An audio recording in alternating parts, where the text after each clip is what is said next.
अस्सलाम वालेकुम dear friends, मैं हूं आपका दोस्त अब्दुल हमीद मुग़ल और आज माइक्रोसॉफ्ट एक्सेल 2016 में जो चीज़ हम लोग डिस्कस करने वाले हैं वो है रोज़। क्या रोज़?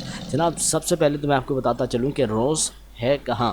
क्या रोज़ है कहाँ? जनाब आपकी ये रही रोज़ 1 2 3 4 5 6 7 8 9 एंड सो ऑन।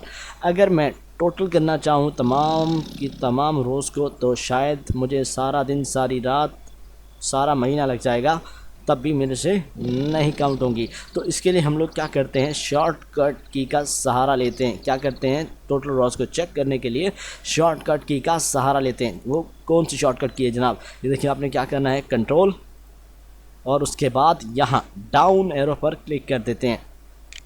तो ये देखें, जैसे हमने कंट्रोल और डाउन एरो पर क्लिक किया तो हम लोग सबसे आखिरी रो पर पहुंच गए हैं। अगर हम लोग वापस फर्स्ट रो पर जाना चाहते हैं, क्या अगर हम लोग वापस फर्स्ट रो पर जाना चाहते हैं तो हमने क्या करना है, कंट्रोल प्लस अप एरो पर क्लिक करना है।